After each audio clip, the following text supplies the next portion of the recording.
Hello, welcome to my YouTube channel. ഇന്നത്തെ video ഒരു tip video ആണ് കേട്ടോ. ടിപ്പെന്ന് വെച്ചാൽ നമ്മുടെ ഹെയർ ഗ്രോത്തിന് വേണ്ടിയുള്ളൊരു ചെറിയൊരു ടിപ്പെന്ന് വേണമെങ്കിൽ പറയാം, അല്ലെങ്കിൽ ഒരു ഹെയർ പാക്ക്, ഒരു ഹെയർ സിറം എന്നൊക്കെ വേണമെങ്കിൽ പറയാം കേട്ടോ.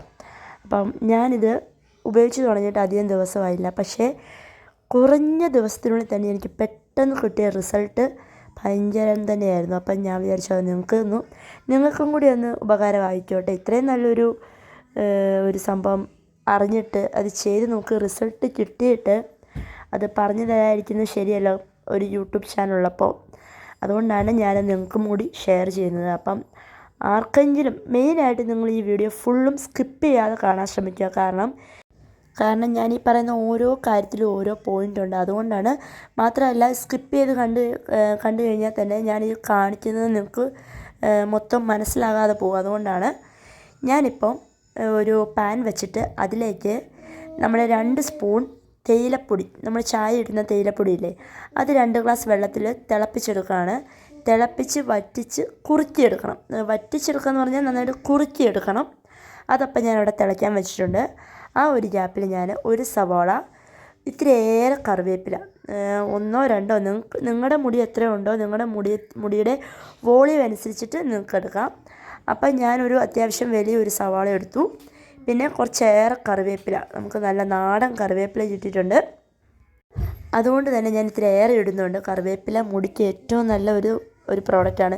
കറിവേപ്പില മാത്രമല്ല, നമ്മുടെ ഈ സവാള, കുഞ്ഞുള്ളി, ഇതൊക്കെ മുടിക്ക് ഏറ്റവും നല്ലതാണ്. മുടി വളരാനും, മുടി കൊഴിച്ചിൽ നിൽക്കാൻ, മുടിക്ക് നീളം വെക്കാൻ, മുടിക്ക് വോളിയം തോന്നിക്കാൻ, പിന്നെന്താ താരൻ, ഇതൊക്കെ മാറാൻ ഏറ്റവും നല്ലൊരു ഐറ്റമാണ് കേട്ടോ ഈ സവാള, കറിവേപ്പിലയെക്കുറിച്ച് പിന്നെ പറയണ്ടല്ലോ. ഞാൻ മെയിനായിട്ടും എണ്ണ കാച്ചി ഉപയോഗിക്കുന്ന ഒരാളാണ്. എണ്ണ കാച്ചുമ്പോൾ ഇതുപോലെ തന്നെ ഇതെല്ലാം ഇടാറുണ്ട് കേട്ടോ. അപ്പം ഇതുപോലെ ഞാൻ നന്നായിട്ട് ഫൈൻ പേസ്റ്റായിട്ട് അരച്ചെടുത്തിട്ടുണ്ട്. ഇനി നമുക്ക് ഒന്നെങ്കിൽ നിങ്ങൾക്ക് ഇതുപോലെ തന്നെ ഉപയോഗിക്കാം, അല്ലെങ്കിൽ ഇതിൻ്റെ നീര് മാത്രമായിട്ട് എടുക്കാം. നമുക്ക് നന്നായിട്ട് പിഴിഞ്ഞ് ഇതിൻ്റെ നീരെടുക്കാം. നമ്മുടെ തേയില അത് ഇതുപോലെ വറ്റിച്ചെടുത്തിട്ടുണ്ട്. ഏകദേശം ഒരു 2 ഗ്ലാസ് വെള്ളം ഞാൻ എടുത്തിട്ടുണ്ടായിരുന്നു. അപ്പോൾ എന്നിട്ട് ഞാൻ ഇതുപോലെ വറ്റിച്ചെടുത്തിട്ടുണ്ട്.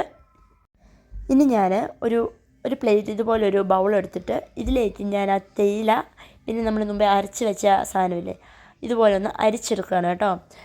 ഞാൻ പറഞ്ഞല്ലോ, നിങ്ങൾക്ക് വേണമെങ്കിൽ ഇതിൻ്റെ നീര് മാത്രം ഉപയോഗിക്കാം, അല്ലെങ്കിൽ ഇത് മൊത്തത്തിൽ ഈ കറിവേപ്പിലയും കുഞ്ഞുള്ളിയും സവാളയൊക്കെ അരച്ചത്, കുഞ്ഞുള്ളിയില്ല സവാള അരച്ചത് അങ്ങനെ തേക്കാം. ഞാനിത് നീരെടുക്കുന്നത് എന്താണെന്ന് വെച്ച് കഴിഞ്ഞാൽ, അങ്ങനെ മൊത്തത്തിൽ തേക്കുമ്പം തരിയായിട്ടുള്ളൊരു സംഭവം നമ്മുടെ തലമുടി നിൽക്കും. ചിലപ്പോൾ അതൊരു ഇറിറ്റേഷനായിട്ട് തോന്നും. അപ്പം മൊത്തത്തിൽ തേക്കുന്നതും അരിച്ചെടുത്തതിൻ്റെ നീര് തേക്കുന്നതും എല്ലാം ഒരേ റിസൾട്ട് തന്നെയാണ്. പിന്നെ നിങ്ങൾക്ക് ഒരു സാറ്റിസ്ഫാക്ഷൻ വേണമെങ്കിൽ നീര് മാത്രമല്ല മൊത്തത്തിൽ തേക്കാം, നിങ്ങളുടെ ഇഷ്ടമാണ് കേട്ടോ. ഞാനിപ്പോൾ എന്തായാലും ഇതിൻ്റെ നീര് മാത്രമേ എടുക്കുന്നുള്ളൂ. അപ്പോൾ അത് ഇതുപോലെ നന്നായിട്ട് പിഴിഞ്ഞെടുക്കുകയാണ്. ഇതുപോലെ എന്തെങ്കിലും ഒരു അരിപ്പ ഉണ്ടെങ്കിൽ അങ്ങനെയോ, അതല്ലെങ്കിൽ നല്ല തുണി ഉണ്ടാവും, നല്ല വെള്ള തുണി എടുത്തിട്ട് അതിലോ, എങ്ങനെ നിങ്ങളുടെ ഇഷ്ടം അതുപോലെ ഒന്ന് അരിച്ചെടുക്കുക. നീര് നന്നായിട്ട് കിട്ടണമെന്ന് മാത്രം. അപ്പം ഞാൻ ഇതുപോലെ ഒരു അരിപ്പയിലാണ് കേട്ടോ, നല്ല അരിപ്പയാണ്, നീര് മാത്രമേ കിട്ടുള്ളൂ. അപ്പം അതുകൊണ്ട് ഞാൻ എപ്പോഴും ഇതിലാണ് ഞാൻ ഉപയോഗിക്കുന്ന ഒരു സാധനം. എണ്ണ കാച്ചുമ്പോഴും എല്ലാം ഞാനിത് തന്നെയാണ് എടുക്കുന്നത്. അപ്പോൾ നന്ന ഫൈൻ വെള്ളം, നമുക്ക് നല്ല നീര് കിട്ടും. അപ്പോൾ ഇതുപോലെ നന്നായിട്ട് മാക്സിമം പിഴിഞ്ഞെടുക്കുക. ഏകദേശം ഒരു ബ്ലാക്ക് കളറിൽ വരും അതിൻ്റെ ഒരു നിറം. ഈ നമ്മുടെ മുമ്പേ വറ്റിച്ച് വെച്ച് നമ്മുടെ തേയിലയും കൂടെ ഇട്ട് കൊടുക്കുക. അതും കൂടെ ആകുമ്പോഴത്തേക്കും ഒരു ചാര കളറാവും. അപ്പോൾ അതും കൂടെ മാക്സിമം നന്നായിട്ടൊന്ന് പിഴിഞ്ഞെടുക്കാൻ നോക്കുക. ഇത് ശരിക്കും പറഞ്ഞാൽ നല്ല റിസൾട്ട് കിട്ടുന്ന ഒരു ഐറ്റമാണ് കേട്ടോ. ഞാൻ ആദ്യം വലുതായിട്ട് വിശ്വസിച്ചിട്ടുണ്ടായിരുന്നില്ല, പക്ഷേ ഇത് ഉപയോഗിച്ച് നോക്കിയപ്പോൾ അതിൻ്റെ ഗുണം മനസ്സിലായി. പെട്ടെന്ന് മുടിക്ക് നീളം വെക്കും. കാരണം നിങ്ങൾ ഒരു തവണ യൂസ് ചെയ്തിട്ട് പിന്നെ നിർത്തരുത്. 2 ദിവസം കൂടുമ്പോൾ നിങ്ങൾ ചെയ്ത് നോക്കുക. പെട്ടെന്ന് തന്നെ നിങ്ങൾക്ക് റിസൾട്ട് കിട്ടുന്നതായിരിക്കും. ഞാൻ ചെയ്യുന്ന ഒരു രീതിയാണ് നിങ്ങൾക്ക് പറഞ്ഞു തന്നത്. ഇതാണ് സംഭവം. ഇതുപോലെ ഒരു നീര് കിട്ടും. നമുക്ക് ഇങ്ങനെ നമ്മുടെ സ്പ്രേ ബോട്ടിലിൽ വെച്ചിട്ട് സ്പ്രേ ചെയ്യാം, അല്ലെങ്കിൽ ഒരു കോട്ടൺ എന്തെങ്കിലും തുണി എടുത്തിട്ട് അത് മുക്കിയിട്ട്, എന്തെങ്കിലും പഞ്ഞി വെള്ളം ഇട്ടിട്ട് അത് മുക്കിയിട്ട് നമ്മുടെ സ്കാൽപ്പിൽ ഇങ്ങനെ തേച്ച് കൊടുക്കാം. എങ്ങനെ വേണമെങ്കിൽ നിങ്ങളുടെ ഇഷ്ടത്തിന് എങ്ങനെ വേണമെങ്കിൽ ചെയ്യാം. 101% റിസൾട്ട് ഉണ്ടായിരിക്കും. മുടിക്ക് നല്ല നീളം, പെട്ടെന്ന് തന്നെ മുടിക്ക് നല്ല നീളം വെക്കും. 2 ദിവസം കൂടുമ്പോൾ ഒന്ന് ചെയ്ത് കൊടുക്കുക. ഭയങ്കര റിസൾട്ട് കിട്ടുന്ന ഒരു സാധനമാണ് കേട്ടോ. ശരിക്കും വിശ്വസിക്കാൻ പറ്റാത്ത ഒരു റിസൾട്ട് എനിക്ക് കിട്ടി.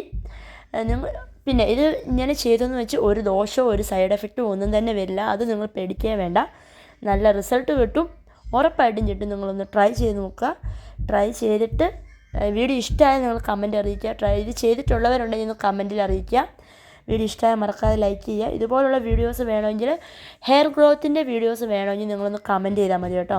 പിന്നെ ഈ പറയുന്നത് എനിക്ക് മുടിയുണ്ട്, അപ്പം നിങ്ങൾ എൻ്റെ വീഡിയോ കണ്ടിട്ടുള്ളവർക്കറിയാം അത്യാവശ്യം നീളമുള്ള മുടിയുള്ള ആളാണ്. എൻ്റെ വീഡിയോസൊക്കെ സെർച്ച് ചെയ്തിട്ടുണ്ടെങ്കിൽ കാണുന്നവരാണെങ്കിൽ മനസ്സിലാവും.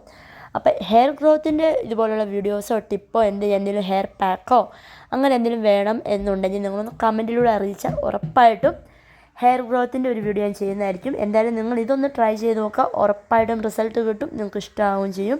പിന്നെ നിങ്ങൾക്ക് ഞാൻ പറഞ്ഞല്ലോ നമ്മുടെ റോസ്മേരി വാട്ടറൊക്കെ ഉണ്ടായിരുന്നില്ലേ, ഇപ്പോൾ സ്പ്രേ ചെയ്യുന്ന പോലെ അങ്ങനെ വേണമെങ്കിലും ചെയ്യാം. ഇത് നമ്മൾ ഇട്ട ശേഷം നോർമൽ വാട്ടറിൽ കഴുകിയാൽ മതി. പ്രത്യേകിച്ച് ഷാമ്പൂ ഒന്നും ഉപയോഗിക്കേണ്ട ഒരു ആവശ്യമില്ല. അപ്പം ഒന്നെങ്കിൽ നിങ്ങൾക്കിത് സ്പ്രേ ചെയ്തിട്ട് മസാജ് ചെയ്തിട്ട് നെക്സ്റ്റ് ഡേ കഴുകിക്കളയാം, അതല്ലെങ്കിൽ അപ്പം തന്നെ നോർമൽ വാട്ടറിൽ കഴുകുക, അത്രേ ഉള്ളൂ. അപ്പോൾ എപ്പോഴും പറയുന്ന പോലെ തന്നെ വീഡിയോ ഇഷ്ടമായി മറക്കാതെ ലൈക്ക് ചെയ്യുക, കമൻറ്റ് ചെയ്യുക. അടുത്തൊരു അടിപൊളി വീഡിയോ ആയിട്ട് കാണാം. So thank you for watching. By.